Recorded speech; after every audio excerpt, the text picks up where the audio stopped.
नमस्कार, मैं कमलेश प्रताप विश्वकर्मा। आज मैं कानपुर में हूँ और हमारे साथ कानपुर दक्षिण जिला जो भाजपा के संगठन की दृष्टि से है, तो कानपुर दक्षिण जिला के भाजपा ओबीसी मोर्चा के जिला अध्यक्ष रमाकांत शर्मा विश्वकर्मा मौजूद हैं। आप द अखिल भारतीय विश्वकर्मा महासभा के राष्ट्रीय उपाध्यक्ष भी हैं। हम भाजपा संगठन के बारे में, विश्वकर्मा समाज के बारे में और द अखिल भारतीय विश्वकर्मा महासभा जो संगठन है उसके बारे में आपसे बात करेंगे। बहुत बहुत स्वागत है आपका। धन्यवाद। आप भाजपा ओबीसी मोर्चे के जिला अध्यक्ष हैं। भाजपा तो सवर्णों की पार्टी कही जाती है, तो फिर इसमें ओबीसी मोर्चे का क्या महत्व है?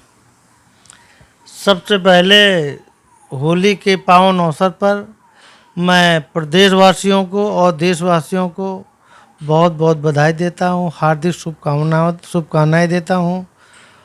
और जैसा कि आपने हमसे पूछा कि भाजपा सवर्णों की पार्टी है, कमलेश जी ऐसा नहीं है। पहले लोग कहते थे, लेकिन भारतीय जनता पार्टी ने वर्तमान समय में पिछड़े समाज जो ओबीसी, जिसको ओबीसी समाज कहते हैं, ये 2014 से जब से मोदी जी इस देश के प्रधानमंत्री हुए, पिछड़ों पर इन्होंने बहुत काम किया है, जो काम पिछली सरकारों ने कभी नहीं किया है।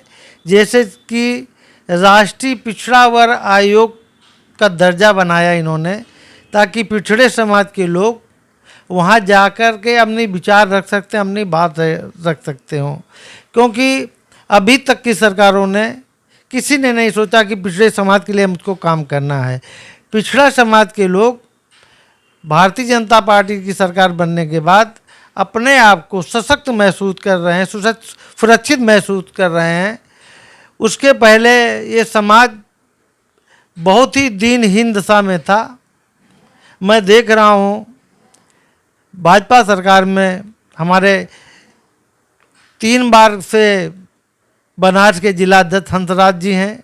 वर्तमान में जैसे उन्होंने एमएलसी बना दिया गया, और एक हमारे जिला अध्यक्ष बनाए गए हैं आपके बरेली से, वो भी हमारे समाज के जिला अध्यक्ष हैं। पिछले मोर्चे का जिला अध्यक्ष मैं हूँ कानपुर दक्षिण से, जैसे मिर्ज़ापुर से जिला अध्यक्ष हैं।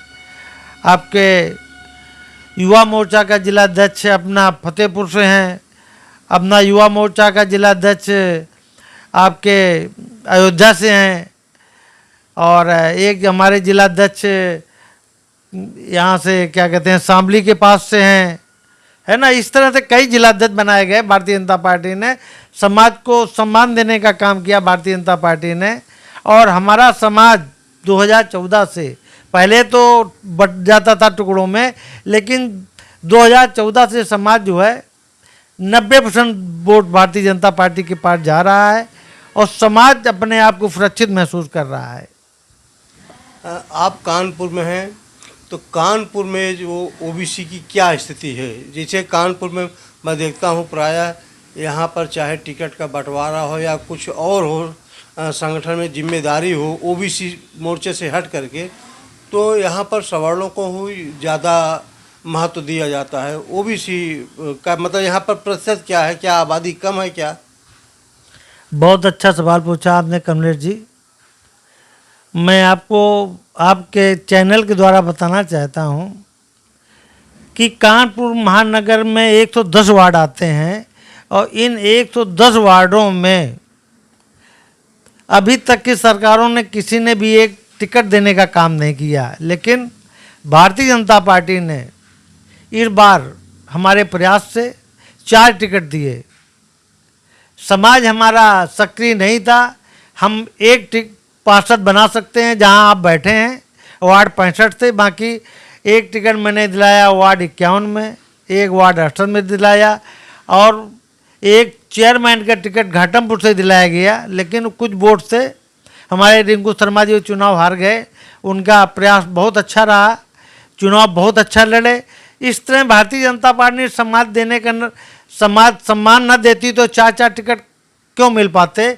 और मेरा अनुमान है कि लगभग 30-35 साल बाद पहली बार किसी राजनीतिक दल ने, सबसे बड़े दल ने आपको 4 टिकट देने का काम किया। ये बहुत बड़ी बात है।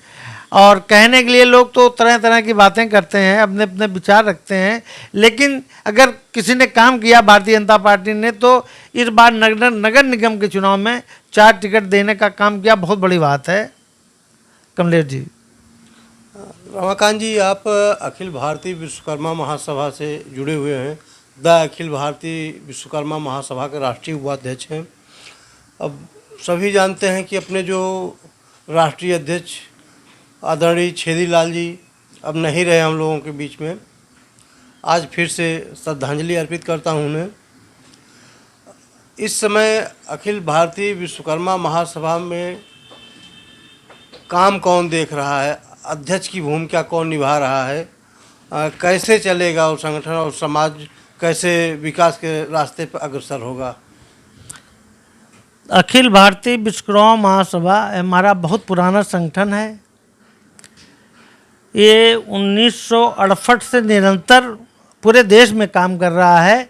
और ये अखिल भारतीय विश्वकर्मा महासभा ही ऐसा संगठन है कि पूरब से पश्चिम और उत्तर से दक्षिण तक सभी जगह पर निरंतर काम चल रहा है। अभी आज के 3 साल पहले इसका कलकत्ता में गोल्डन जुबली अधिवेशन हुआ था, तब राष्ट्रीय अध्यक्ष माननीय छेदीलाल जी हमारे थे, हमारे लोगों के बीच में।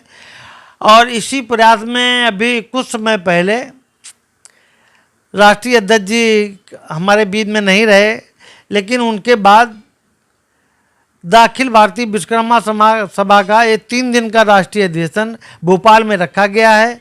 3, 4 और 5 अप्रैल को हमारे महासभा के पूरे देश से लोग इकट्ठा होंगे, प्रतिनिधि आएंगे और उस पर विचार रखा जाएगा कि इस समय क्योंकि अध्यक्ष हमारे बीच में नहीं रहे हैं तो कुछ कहा नहीं जा सकता है, लेकिन आगे की जो भी रूपरेखा बनती है, किसको अध्यक्ष की जिम्मेदारी दी जाती है। फिलहाल कार्यकारी अध्यक्ष के रूप में माननीय राम प्यारे विश्वकर्मा जी जो टांडा से हैं, उनको जिम्मेदारी दी गई है। उन्हीं के नेतृत्व में आगे जो भोपाल में कार्यक्रम होगा, उन्हीं के नेतृत्व में काम किया जाएगा। और मेरा अनुमान है कि राम प्यारे जी को सर्वसम्मत लोगों ने अपने विचार रखे थे, उसी में उनको कार्यकारी अध्यक्ष बनाया गया है। और उस मीटिंग में जो जिम्मेदारी दी जाएगी और पुनः हमारा समाज पुनः फिर से सक्रियता से काम करेगा। यही एक हमारा जो सामाजिक संगठन है दी अखिल भारतीय विश्वकर्मा महासभा, वो पूरे देश में पाया जाता है। मैं अभी गया था रामेश्वरम में, मुझको रामेश्वरम में छोटी सी जगह में महासभा के लोग मिले, हम लोगों का स्वागत किया, सम्मान किया, इज्जत की, बहुत खुश हुई। तो माननीय हमारे राष्ट्रीय अध्यक्ष जी पूरे देश को जोड़ने का काम किया है। मैं हमारे बीच में इस समय वो नहीं है, मैं पुनः उनको एक बार जो है याद करता हूँ और श्रद्धासुमन अर्पित करता हूँ। ये बातचीत करने के लिए बहुत बहुत धन्यवाद।